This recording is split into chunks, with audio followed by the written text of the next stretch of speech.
Si teniu parella o no en teniu, però voldríeu tenir-ne? O no en teniu, però n'heu tingut i no en voleu tenir mai més. L'obra és fantàstica perquè parla de la parella des de diferents punts de vista, però sobretot amb molt d'humor, amb molta ironia. És com posar una lent d'augment i fer una mica de joc amb el públic, perquè s'estableix una complicitat. Tothom reconeix algun tipus de parella que o són ells mateixos o els tenen molt a prop, no? I aleshores hi ha la parella que no tenen temps de tenir parella, la parella que quan té fills es trastoca i semblen uns altres i només viuen per aquella criatura, la parella que els agafa el terror quan s'han de casar, quan finalment donen el pas, no? Les parelles que arriben a la vellesa i es segueixen estimant molt i es pregunten com és possible si tothom se separa i se divorcia, que ens estimem tant. És a dir, hi ha moltes parelles que queden reflectides aquí, moltes situacions que queden reflectides. Hi ha amors adolescents, les primeres cites, allò que t'agrada un noi i que et comportes de forma estúpida perquè és que et poses molt nerviós. Tot això ho trobes aquí. Clar, la gent riu molt, perquè el gènere humà a vegades té unes reaccions que fan riure molt. Penso que és la gràcia, no?, que hi hagi aquest punt de mala llet, però està tot molt equilibrat i molt ben compensat. L'important és que és una píndola de felicitat en directe i surts del teatre que ens convé a tots, rient i amb les tonades que et queden enregistrades al cap. T'estimo, és perfecte, canvia que jo no tinc prou. T'estimo, és perfecte, canvia que jo no tinc prou. Com em va dir l'amic i gran actor i director Josep Maria Pou, em va dir, mira, diu, hi ha musicals i hi ha coses que es maquillen de musicals. Diu, els musicals, si treus les cançons, no entens de què va.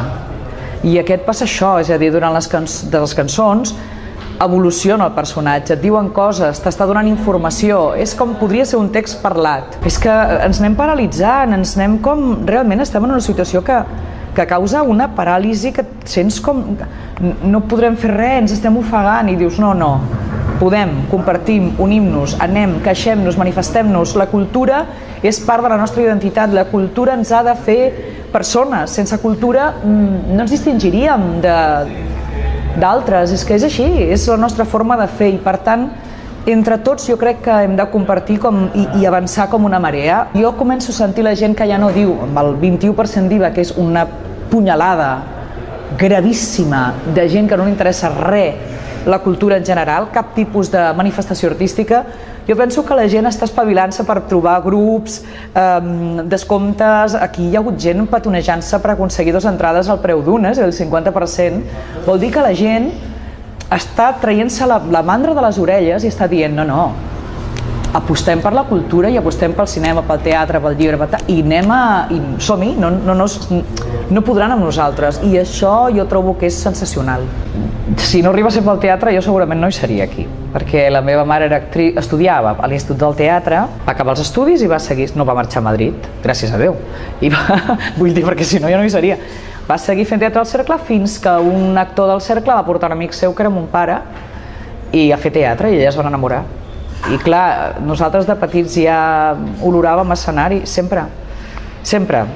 Des dels Pastorets, on ja em van treure en braços de la Verge per fer Nen Jesús, fins a obres de teatre musical, sarsueles, teatre, autors clàssics catalans, anglesos, francesos. L'última cosa que vaig fer va ser el Cafè de la Marina i vaig dir jo ja no actuo més, perquè ja havia dirigit i jo m'ho passava molt més bé al darrere que al davant.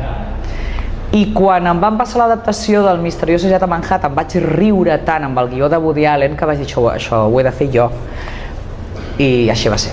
Què passa que aleshores vaig començar a la tele, 3 hores diàries, i em van venir, i ara faràs? Dic, no puc, el teatre requereix temps i la televisió també, un programa de 3 hores diari, en directe.